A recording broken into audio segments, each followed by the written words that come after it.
welcome again to the When I Wanted Out talk show. My name is Teleola Kola-Edun. I hope you've been enjoying all our episodes thus far. Now, this episode is a very special one because, normally we would have people send in their stories anonymously for us to learn from, listen, share, banter on. But this time around, we do have our guest coming to tell her own story live.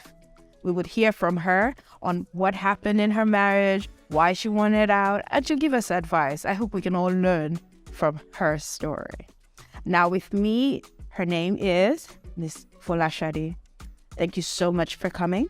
Thank you for having me. It's a pleasure. We really, really love and appreciate the confidence to come out and come forward to share your story. And we do hope other women will feel encouraged to come share their story because of you. So too. So let's start off with your pre-marriage. What led up to your marriage? How long did you date for? And what made you think that this was the guy that forever was going to be with? Oh, okay. I'm trying to go back on the story now. I met him a year before we actually started dating, and we dated for 3 years. Dated for 3 years. Okay. Yeah, we dated for about 3 years, and I think one thing I said was it could pass for my friend, my brother, okay, and also a lover. So I intentionally kind of, we went through all the phases. The first 1 year where I said I knew him, we were not dating. In fact, I thought I wasn't going to date him, not for any reason, but I just said I wasn't ready to date, Okay. But it was just around and not around. How does that work? How is he around but then not around? Okay, so it got so close that it was, at some point, it got so close that it was impossible to, I didn't know how it got so close. So I noticed it was too close, and then I had to say that you need to stay away. I'm not, we are not dating, and we needed to be sure what was happening. And I said clearly I wasn't ready to date. Okay. Yeah, so it was there, like, we were not talking every day like we used to, but maybe once in a while you could just drop by. Sometime he was doing it.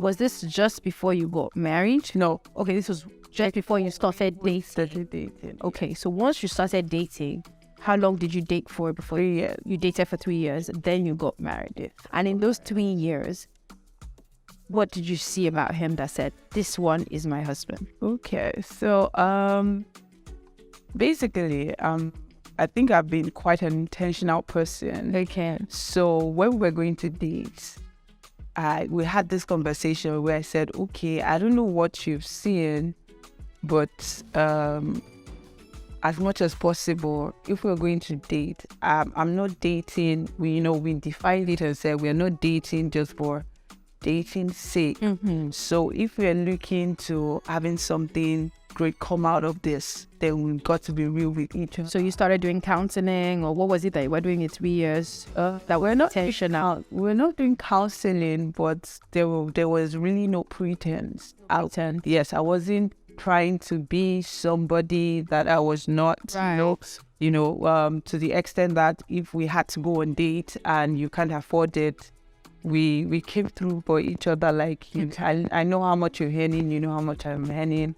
So you just had such a great friendship. Yes. That you figured this was a good spouse. Yes. So I actually sat by myself and thought about it. I even told him and said, okay, that I just thought about the worst thing that could happen to me, and I said, who is that person that, maybe if he comes and says, don't worry, everything's going to be fine, or try to pacify me, or just say stop, that could actually get me to do that. And I said, okay. That's him. Yeah. Okay. So he seemed dependable. He seemed reliable. He was your friend. Yeah, he was friend beyond anyone. That was why it felt right. Yeah. So now you got married after 3 years of dating. How long were you married for? How long have you been married for? And how would you describe the marriage? Oh, so was it the same as when you were dating? Did things change? And if some things changed, what changed? So I was married to him for 8 years. Okay. Yeah. So actually, when we got married, the first few years, I can say things were seemingly the same. Okay. Like maybe the first one year. Actually, Okay. it was it was still like we were actually dating, we're still friends, but sometime a little bit after that, especially when I took in, I started noticing I didn't have a problem with it because I'm quite a people person myself, and so I just started noticing some few things, it will come and I don't know how to put it because I'm trying not to bring some other people into it. Into the discussion. Yeah, but I started getting the vibes of you having to do something and you not being able to say you don't have to, or and these were things we did not have. I don't think I fully understand. So he changed his sense that maybe it wasn't him that actually changed then, but the situation changed. Okay. Especially considering this side of the world where they say, when you get married to somebody, you become everybody's wife. Okay. In that sense. He's not equate to his home. Yeah, that kind of thing.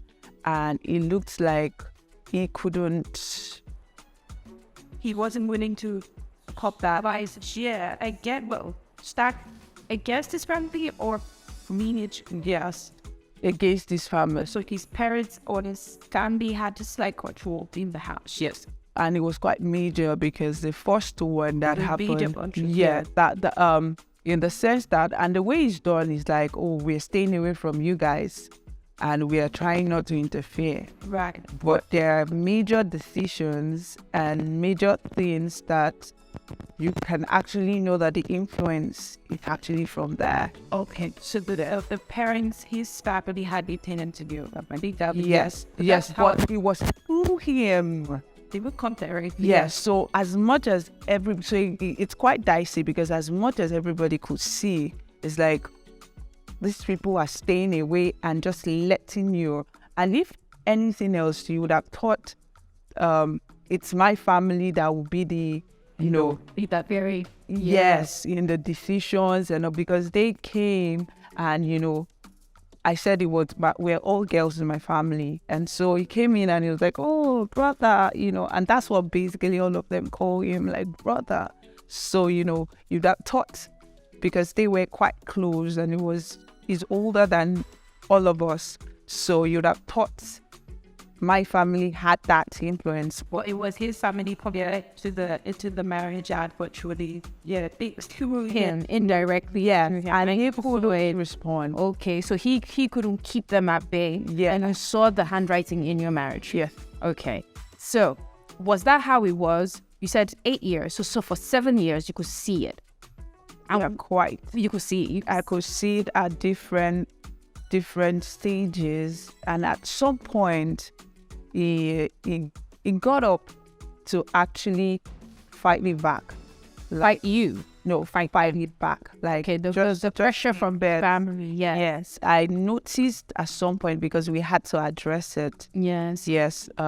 We had to address it because something major happened, and I knew that this is the point where, if we're really going to want to fight for what we have, we needed to talk about some things. Right. So we started to talk. Okay. We started to go for counseling. Okay.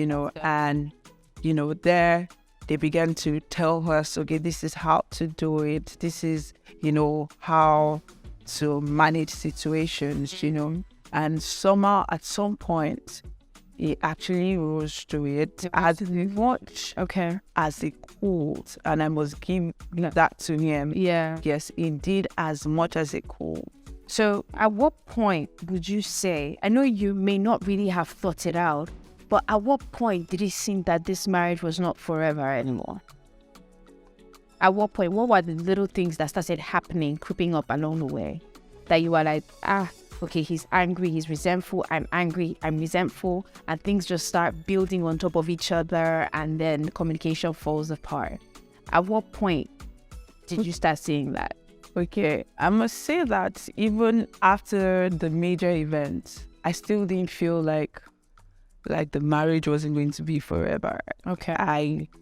I must say that, at different point, I would tell myself and say, it's just a work in progress. Okay. This is just a work in progress. It's not going to be that bad. Even at different points where he came out to tell me, oh, move your things and get out of the house. You're going to be divorced anyway.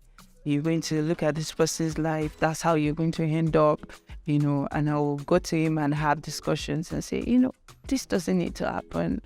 You don't have to think like this. If we can work things out, this is going to get better. Was he ready to talk anything out? I don't think so. Because there were days that I felt like, okay, because we were having this conversation at home, that maybe it was too relaxed. I dressed up, I went to his office to say, what's happening? What's happening? Trying to connect with that friend, that and how we started and we could talk. Yeah. Yeah, we used to say that, the worst things that can be said to you, the truth should be said by me first, not because I resent you and not in a manner to bring you down, but because we should be able to trust each other. But would you say that he had ever gotten to that place in your marriage where he said he wants to come out, Has he, or he wants out of this? Has he ever said that before? No, he doesn't say it like that. Okay. Instead, he is like a fight or as little, just simple questions. We just get into... He will flare up at simple questions. Yes, flare up at simple questions, and then we end up being at the point where you say, pack your things and leave. And, and all of them like... But you never packed your things and left on all the other previous occasions? On no occasion. Okay, so why was this one particularly different? I never left, actually. I was locked out. Hey. So he just changed the locks on you? Yes. That was what happened. He just changed the locks. He took the kids, they left the house, and he came back the following day. I was trying to get in touch with him to say, when something is going on, and I just said to say, let's talk. We're adults, right? And I'm still the same person.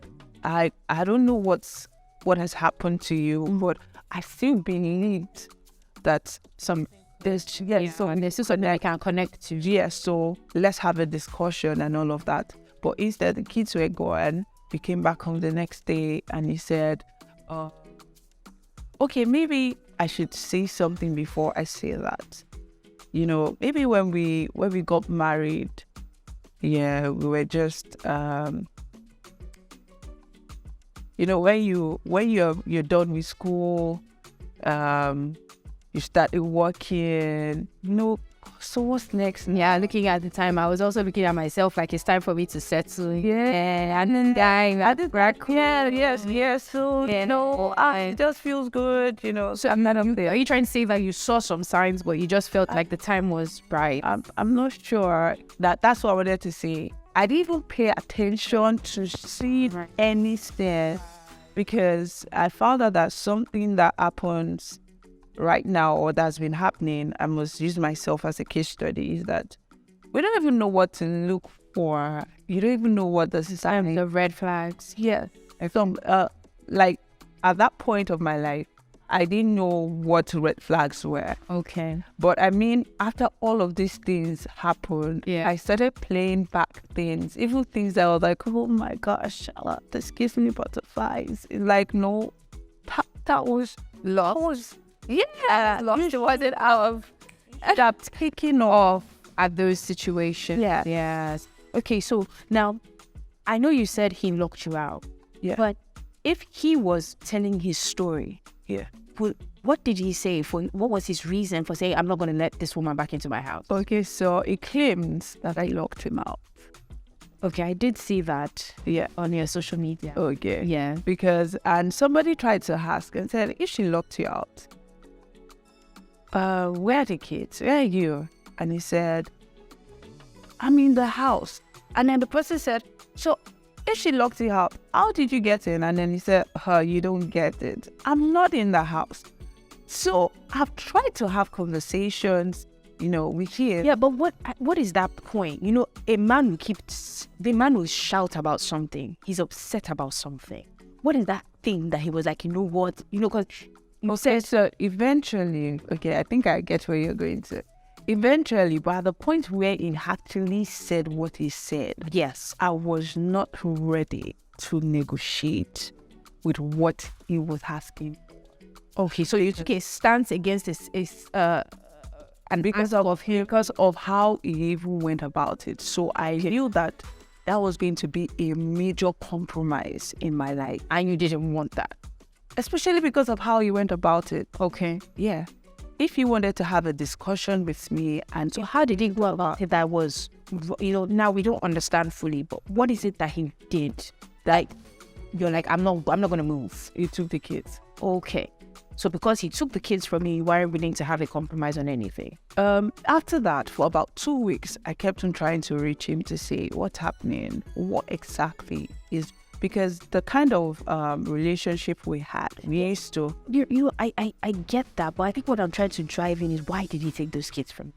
Because a man will do that to punish you. Yeah, to punish you. Yes. Okay, a man will do that to punish. Okay. So why did he take the kids as a way to punish? Okay. So what did he complain about or shout about? Or he didn't exactly come out on what it was, because he did not have I think because he does not have a convincing reason as to why he was saying that.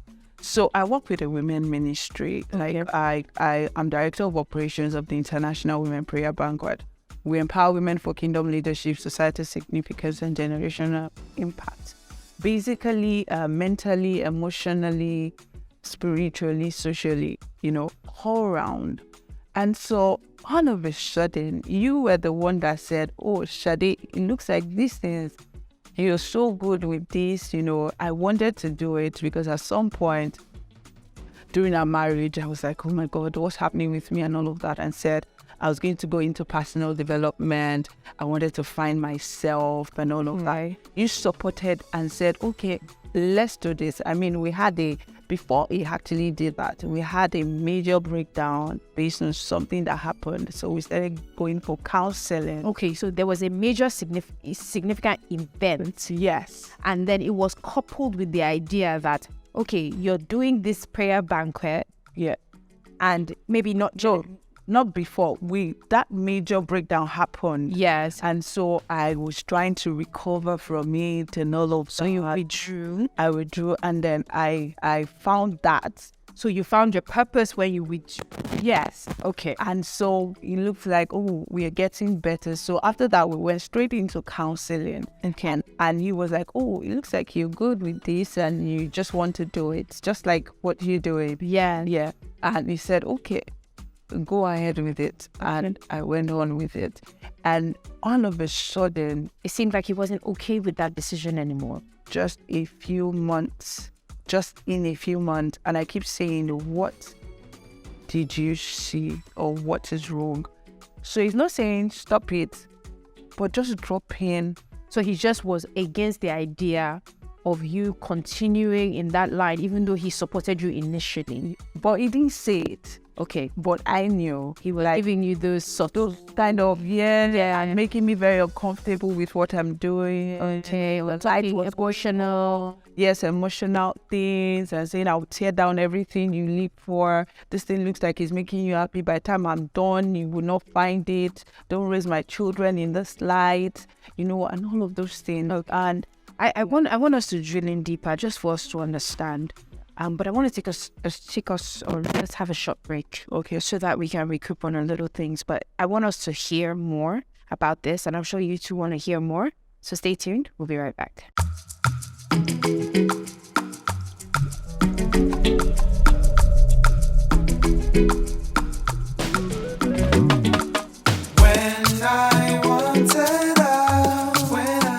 Hi, welcome back to the When I Wanted Out talk show. You're on a special episode where we're talking to Ms. Folashade on issues that led to her wanting out. Now, before we went on the break, we were talking about her husband fighting her purpose. True, she found her purpose when she was married, and it seemed like she was thriving. She was walking in the fullness of her calling. But then the husband starts having issues with it along the way. At least that's what we can understand. But we do realize that there was some backstory. There were definitely things that would have built up to him having that problem with whatever it is she was doing. But I want to come back to you, Ms. Folashade. What did you see before you got married that you saw amplified in your marriage? Because I don't believe a person completely changes. They show you who they are. It's just that we refuse to believe them. So what is it that you saw before you got married that you thought, oh my God, this is such a perfect thing, but it may have actually been red flags? Okay, so thank you for that question, actually. Yeah.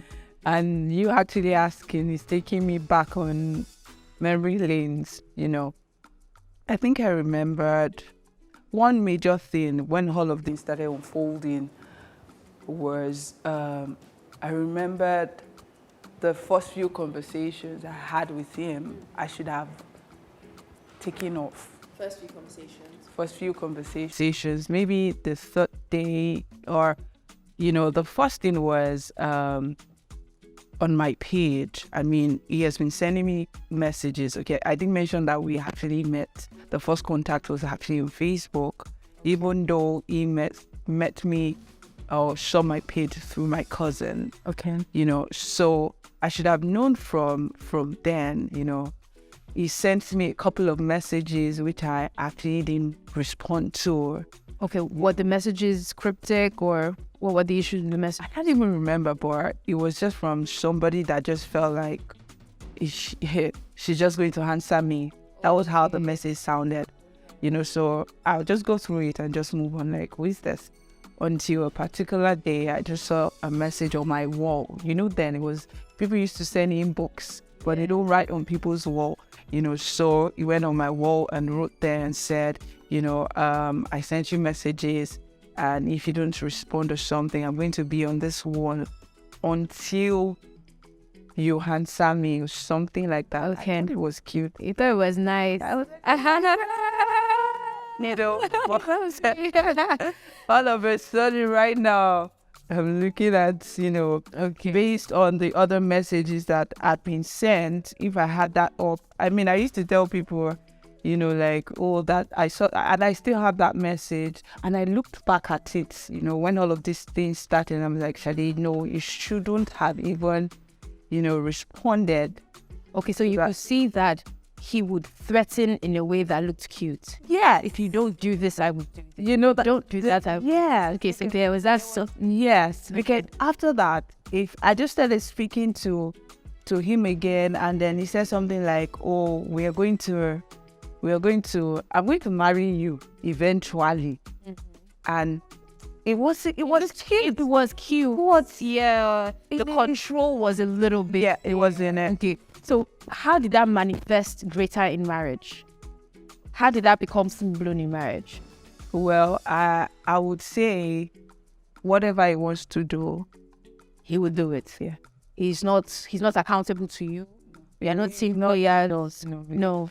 And he will tell you, he actually has this subtle way of feeling like he's most intelligent. Okay, he's the only intelligent person in the room. Everybody else is stupid. Yes, exactly. And so based on that, and for me, I felt like I'm not in a competition with you. If you're the most intelligent, you're my husband. So, take the crown and hide of it and just enjoy it, kind of thing. But I didn't know that I was setting myself up for. So I see that initially he would send subliminal threats. Yeah. It looked cute at the time, but when you now got married, it became like no, you can't. Whatever. Yeah, whatever I want. Yeah, I want. Yeah. Would there be any other things you saw pre-marriage that it was like, okay, now it became an issue when you got married? Okay.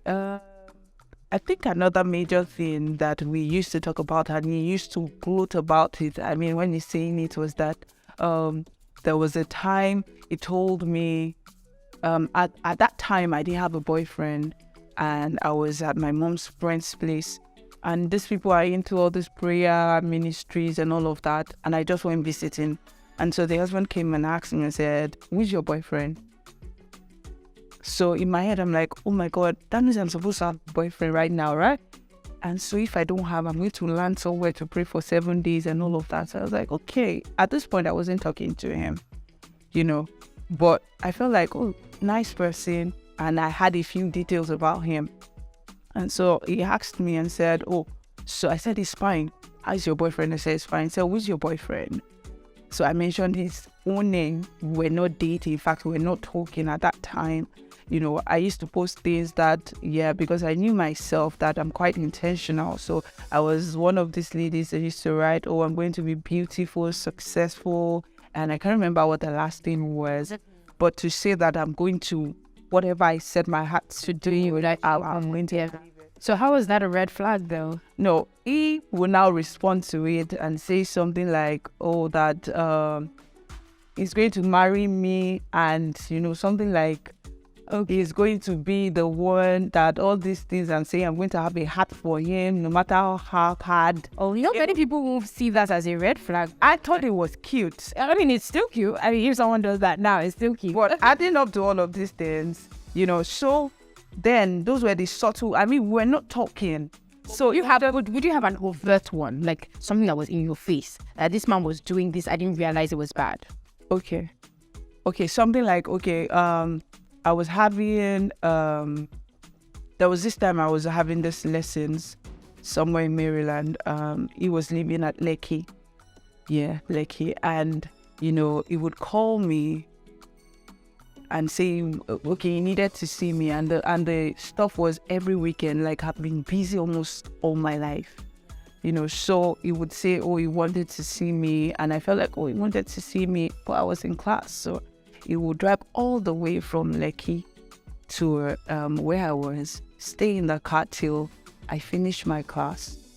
And after that, drive in front of me. We're not in the same car. And of course, when I finish that kind of class, I'm not a chatty person sometimes, so it's not like I'm talking and all of that. Maybe then I was still trying to weigh and check. I don't know what. Okay, so he felt like he was monitoring you. I feel like that's really, I feel like that's what it is now. But then I thought it was cute. It was drive all the way to Agege, and I would just drive behind him. And he gets there, and we just say, okay, bye-bye, or something. And then he'll go. And then he'll do it again. So this was the repeated behavior. Yeah. Do you think he was checking you? He was like checkmating you. Okay, she says she's here. I'm going to make sure. I think it was, no, I feel like what he was doing was that there was something, it was feeding something in him, like, oh my God, I did this. Like a self.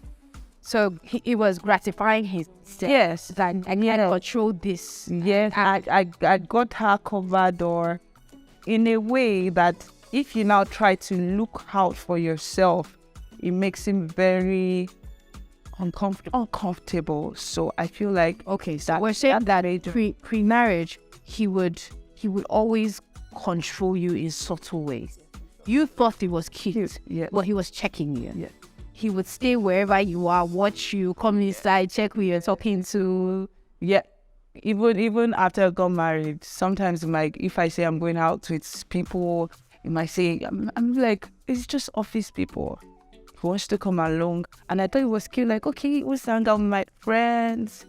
So you saw it before marriage, and then in marriage, it now became full-blown. He wants to always know where you are. He wants to know what you're doing. Was he telling you what he was doing or where he was going? No, really. But he needed to know what you were doing. Yeah, and I didn't even have a problem. I felt like that's how, this thing is supposed to be. So even until the last day that all these things happened, I told him a week before that what I was supposed to do for that week.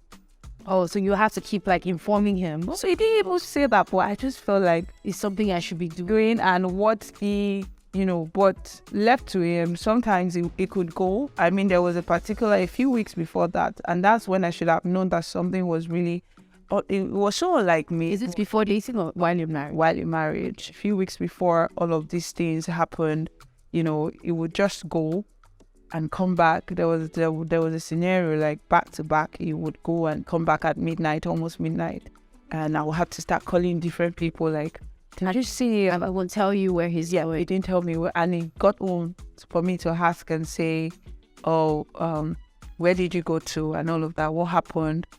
Nothing. So he did that maybe twice, and I decided not to ask anymore. So okay. I'm going to end this conversation, even though I know that there's so many parts to this story that we are not really hearing yet. But what we did focus on was what you saw before marriage and how it played out in the marriage. So many of us see the red flags. We think it's cute. Because you said something as well that you also felt like the next thing after school and this is marriage. Exactly. So it wasn't like you were looking out for things that looked like control or narcissistic tendencies, or we didn't even know what to look out. Exactly. So many people need to, many of us that are looking to get married, we need to look at these things that may come up as red flags, because it becomes amplified, like Falashadi said.